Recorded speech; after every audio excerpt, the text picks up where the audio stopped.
Welcome back, troops. Let's tab 59. Prepping. Not a subject I know a great deal about, but I wanted to talk about it because it's something that's popping up on my radar more and more. And I'm actually considering whether I should start to do something. I'm not quite sure yet what I should do, but I'm having a good look at it. I'm considering it. That's what I'm doing. I'm not saying I'm going to do it. I'm saying I'm going to consider it. So prepping. Well, what made me think of it? It's been on my mind for a while, as I say, but we're now July 2025. Last month in June, I think it was the 24th, the UK government announced and published its National Security Strategy. It's quite a big document. You can find it online. And in there, they're talking about that we should be clear-eyed with the thought of the UK being involved in something like a war. It covers everything in the document, but they're not just talking about us going to war with, say, Russia or China or somebody, but they're talking about the real threat that's happening all the time with cyber attacks and AI, etc. And of course, what would that mean to us, Joe Public? And that we should be prepared. Well, what it does mean, of course, is if the NHS gets hit again, it's been hit before, but in quite a minor one. But if that sort of stuff starts to happen, or our energy supplies, the food chain's going to break down, our financial service could break down, we as people living in the UK, Joe Public, could find a lot of shortages, and we should be prepared for that sort of thing. But let's look at prepping and how it all sort of kicked off. So if we go right back to the end of the Second World War, everyone's happy days, we're all having a drink, it's over, blah, blah, blah. And then, of course, the Cold War kicks in. And by the 1950s, obviously, we had the Korean War, which that alone could have gone to led to a World War III, and that could have escalated onto a nuclear conflict. It could have done. So that was happening.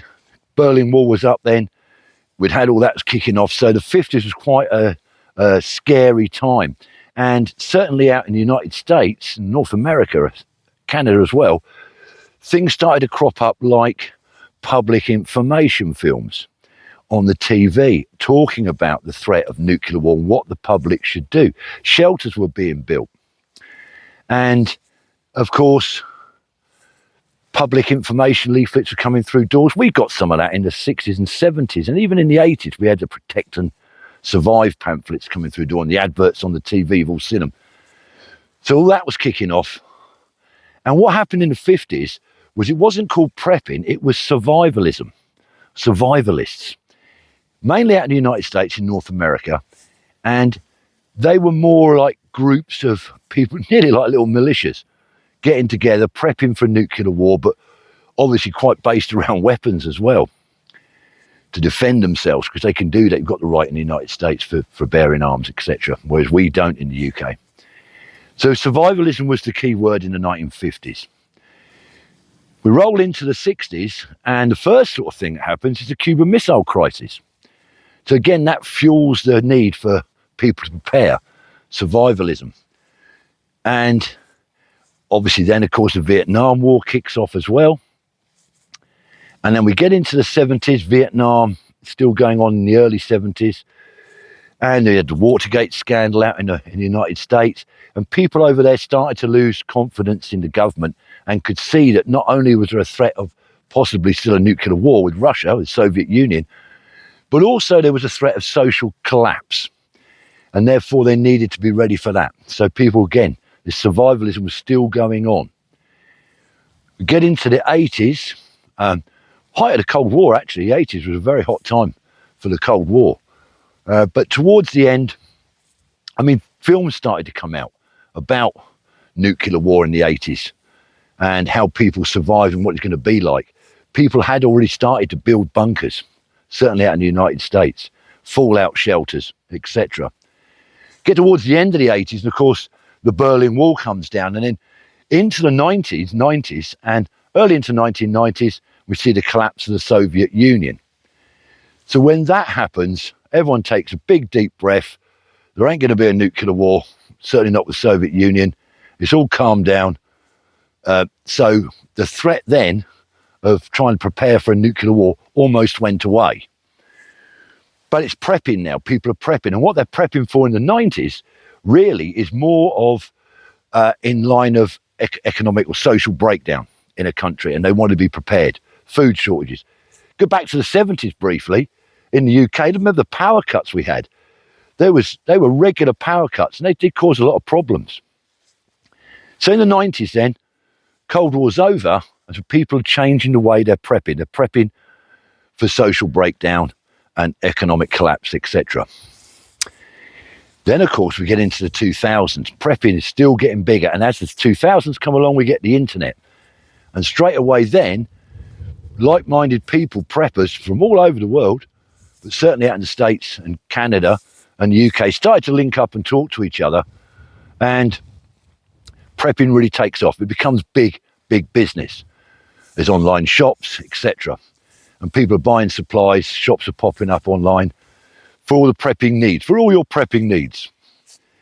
And then, of course, YouTube and Facebook. There's Facebook groups setting up, and lots of YouTube channels start to appear to do with prepping. And there's loads on here, loads on YouTube, some really good ones. And that's where I'm looking at to get bits and pieces of advice for what I might want to do. So, of course, if you live in a big city in the UK, like London, Manchester, Birmingham, etc., places like that, up in Scotland, Glasgow, Edinburgh, wherever, then now the current global situation at the moment has sort of swung back now towards the possibility of a world war. And if it's not a physical world war, as I said earlier, there's the threat of cyber attacks and AI attacks, etc., espionage, people messing with infrastructure, breaking into places, setting fire stuff, all sorts of things. So people are more worried about that now, plus the threat of nuclear war. And that's apparent because now we're going to have a nuclear capability with the RAF again. We're going to be able to deliver nuclear weapons. We're bolstering up. We've got new dreadnought submarines coming out shortly. So we're bolstering up our nuclear deterrent. And it's not looking good. So people now are getting worried again about the threat of nuclear war. If you live in a big city, as I just said, if it starts to get to look like it's a build-up to war, people are going to want to bug out. That's why they have a bug-out bag. But they don't just grab a bag, a Bergen, and stick it on their back or jump in the car and leg it out the city to the countryside. They have to have somewhere to go, and they've pre-planned places where they're going to go and survive from. Because unlike the rich and famous, most of us can't dig an all singing, all dancing fallout shelter in the back garden. Although that does happen, people do build shelters. So I live in the countryside, so I'm thinking I don't need a bug out bag because I've got nowhere to go. I'm not going to go anywhere. I'm going to stay here where I am in the village. So I just need to think about what I could do to help my family, maybe. Something simple, just, maybe storing some food, some tinned food. But again, you see, it doesn't matter how much stuff you have, because eventually it's going to run out. You could have a year's worth of food. If you've gone on for longer than that, you're going to run out of food eventually. So that's, of course, where survivalist skills come back in with preppers. A lot of preppers, are learning new skills and passing on these skills to other like-minded people about how to survive off the land, what you can eat, what time of year you can eat stuff, how to build shelters, etc. So there's a lot in it. It's a lot to think about. I really don't see us going to a nuclear war, this country. I can't see it happening. I don't think anyone's that crazy enough to press the button. So it's all a deterrent again. We're bolstering up our deterrent so we can say, look, drop a bucket of sunshine on us, son, you're going to get one back. And there's no advantage for anyone to do that. So I can't see it going to nuclear war. What I could see happening is an increase in attacks on our infrastructure. And maybe we do need to think about keeping a certain amount of long life food, if you like, tinned food, etc., stored in the house. Maybe a wind-up radio if the power goes down. Just a few things that might help us get through short-term crises till it can get fixed. I think that's a sensible thing to do. So that's what I'm going to be looking at. Now, quick shout out to a YouTube channel, sapperprepperuk. UK. He's very good. I chat to him quite a lot. He's got a good channel and he's got a lot of good information on his channel. Some of his videos are very, very informative. They go right from the basic stuff, like I was just talking about, right up to getting out in the cuds and how to survive out there. So if anyone's interested in looking at this further, like I say, there's plenty on YouTube, but do please have a look at Sapper Prepper UK. He's a veteran, Royal Engineer veteran, cracking channel. He's got some good advice. So pop along. I'll try and stick a link in the description of this video, but if I don't get it up for whatever reason, Sapper Prepper UK. So I say, no matter how much stuff you got, you're going to run out of it eventually. And that's the key, isn't it? How much do you store? How much do you put by? What do you do? Well, I don't know the answer to that. But I think that it's sensible to not go crazy and start digging bunkers. But I think it's sensible to think about having something to give you maybe a week's grace if the food... I mean, remember the pandemic? COVID. Remember that, Badger? Everyone went out, it was panic. But I know everyone bought toilet rolls. I don't know, COVID give you the shits, but everyone seemed to buy the toilet rolls up. But also, I noticed when I was out shopping, the shelves would disappear. You couldn't get flour, for instance. Not that I do any baking, but flour seemed to disappear off the shelves. Certain items seemed to disappear. So I think it's prudent then that really, certainly for myself, I should think about storing some basics at home. And obviously keep an eye on the dates and rotate it, etc. Maybe just keeping a little backup just to get us through a short-term fix if something goes wrong with our food supply chains, etc. Water's going to be a big one, isn't it? Power and water.